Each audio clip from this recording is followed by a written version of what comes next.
Hello people of the internet, welcome back. I'm Nell, and in this video I'm going to be talking about a topic that is super important for a lot of us who use hearing devices, and that is getting the most out of your radio aid or remote microphone or assistive listening device. So hopefully these tips will be useful whether you're brand new to using one or you've been using one for a while. Hopefully you can either learn something new from this video or you can add your own tips in the comments if I missed anything off. So let's get started. First things first, this might sound obvious to a lot of us. For some people you'll be like, yes, I haven't actually done that. It's really important. Read the instructions or use a guide for your device. You can also look for an instructional video online if that works better for you. Lots of manufacturers these days make videos showing how to use their products. Knowing how to properly use your device and all the different settings can help you get a lot more out of it than if you just figure out one setting that you know how to use and then just use that, which I know a lot of us do. This doesn't just apply to radio aids. You can do this for every appliance you have. Like, make sure you know how to use your microwave, for example. So many people don't know how to use their microwaves. This is something I feel very strongly about. Read the instructions. So many problems can be solved by just reading the instructions. Second one, also obvious, is remember to charge your device. It's one of those things that's so easy to forget, especially when nowadays we have so much stuff to charge. You might be charging your phone. If you have a hearing device, you might be charging those. Goodness knows what else. I've got a Fitbit thing that needs charging. Everything needs charging, but please remember to charge your radio aid. Always charge it before you leave your house. And also while you're at it, bring along a power bank. So I have this one. It's from a shop called Hop in Spain. It doesn't have to be this one. This one's nothing special, but bring a power bank and a charging cable, and you can use that to charge it if you ever run out on the go, especially if you will be using it for a long time. For example, I'm at university and sometimes I have like a whole day of lectures and my radio aid will sometimes die. And if I have a little break, I can charge it up. So I'm ready to go. I can also charge my phone with it as well, or anything else that might need charging. So that's always good to have with you. And sometimes other people need a charger, so it's always useful if you're the person that has one. Speaking of leaving the house, don't forget to bring your device with you. It's so easy to do. We've all done it. Make it a habit to do a quick check before you leave. Even put a sign on the door to remind you of all the things you normally need to bring when you're out. I have one. I put everything on there, like my keys, my phone, my purse, my cochlear implant processor, my radio aid, and I go through the list every time I leave the house. It may sound a bit silly, but it has saved me many times. Maybe I'm worse than the average person because I do have autism, so I tend to be a bit forgetful, but that has really helped me, and might help you too. It's up to you. So next section I'm going to talk about is where devices are useful. Radio aid or remote microphones are useful. Here's a few situations that can be useful. Number one is in one-on-one conversations or lectures. This is the situation that most of us think about when you think about using a radio aid. These devices, most of them can be hung around the person's neck. I have here to show you my Roger On. It comes with this lanyard thing, and you can hang it around your neck and then adjust the length like that. I also have a Cochlear mini microphone that also has a little lanyard with it that can be used to hang around the neck, or they can be clipped onto the clothes. This has a little clip, and this has a little clip as well that you can use to clip it onto someone's clothes. And this basically, the way it works is the sound goes from the speaker's mouth directly into the microphone, and then that sound gets wirelessly transmitted directly into your hearing aids or cochlear implant processor. So it basically is like you're listening to them from this distance rather than all the way across a room. So that makes them a lot easier to hear. Another situation that people don't necessarily think of as much is in group settings. So a lot of radio aids, you can place them on a table. Both of these you can. You place it on a table and it picks up voices coming from around the table. This is really useful. Make sure you read your instructions to figure out how to use your one in that setting. When you're using devices in this situation, it's actually really important to make sure that everyone's speaking one at a time.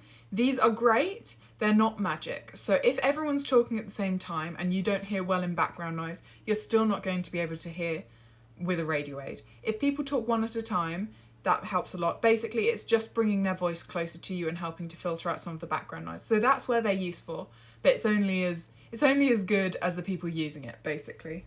The third way you can use your radio aid is by listening to media or the TV. Depending on your device, you can either connect it to the TV via a cable. The mini mic you use with a regular aux cable, and the Roger mic it has a docking station that you can use to plug it in, or you can use a USB-C to male 3.5 audio jack. So read your instructions, make sure you know how to use it. You can plug it into the TV or computer or phone or whatever you want to use, or CD player, anything like that. If it doesn't have that setting, another thing you can do is, for example, listening to the TV and you want to be sat on a sofa, you can place it next to the TV speakers, so it still helps bring the sound closer to you, and it will allow you to have the TV on quieter than you might otherwise, which if you live with other people or neighbours, they might appreciate that. The fourth way of using your devices is for phone or video calls. Depending on whether your hearing aids have Bluetooth or cochlear implants have Bluetooth and you can connect them directly to your phone, you might be able to do that. If they don't, or your phone isn't compatible, you can use, if it comes with an audio jack or cable that you can plug it in, exactly like listening to TV, you can plug this into the headphone socket of your mobile phone, and or maybe some landline phones. Again, read the instructions, check if it's compatible. You can plug it in, and then that will stream the sound directly into your ears for phone or video calls. Again, you can do it on a laptop or computer for video calls, which I do a lot. Some radio aids also come with some specific features that are individual to that one. So again, read the instructions and make sure you know what your device can do. Some can be really useful in specific situations. For example, my Roger On mic has a pointing mode, which is basically you point it at people like this and it streams the sound from that direction. So it doesn't have to be like this. You can just point it at people. That's really useful for talking to cashiers and waiters in noisy shops and restaurants, and also hearing your conversation partner in a cocktail party type environment is how I've phrased it on my notes. So yeah, it's quite good if you're kind of standing around talking. You can point it at people, or again, waiters and cashiers. You can kind of point it at them, and that's really helpful. Okay, now the fifth thing, which is actually the hardest thing on this list. This is kind of one of the biggest challenges, at least for me, when it comes to using a radio aid, and that is having the confidence to use your radio aid in public. I think it's pretty normal to feel self-conscious, but I try to remember that these devices are here to help me, and I try to kind of reframe it in my mind that me using a radio aid with someone, it shows that I care about understanding what they have to say and I care to listen to them.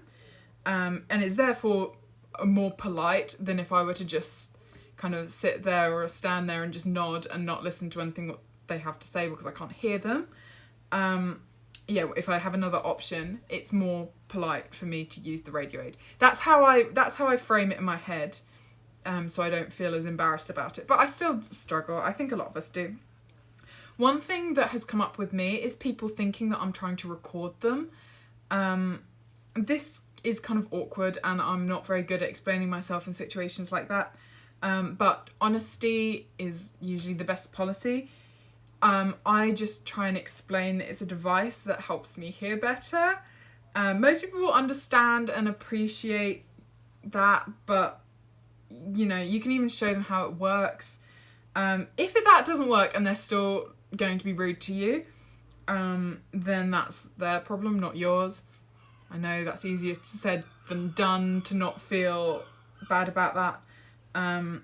Yeah, for me it's still very upsetting even if I know it's not my fault.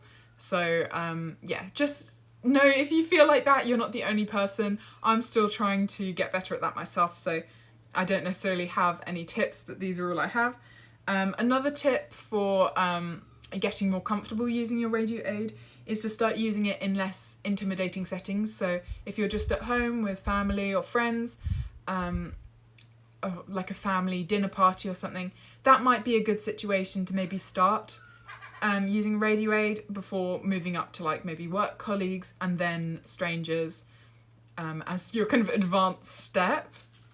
And I know it sounds super cheesy, but remember that every time you're using it, again, this is what I tell myself in my head constantly, every time I'm using it, I'm advocating for myself and other people with hearing loss. Because if I'm the first person that they've seen with a radio aid, they might be weird about it, but then the next time if they see someone else in that situation, then they're going to know what it is, and it's going to be more comfortable for whoever that hypothetical future person may be. So I try and think, oh, I'm advocating for myself and other people with hearing loss. I'm introducing people to this thing, and I'm demonstrating by example that deafness and disabilities in general are not something to be hidden away and disguised, and that's something that is a good thing. So I try and think about it like that.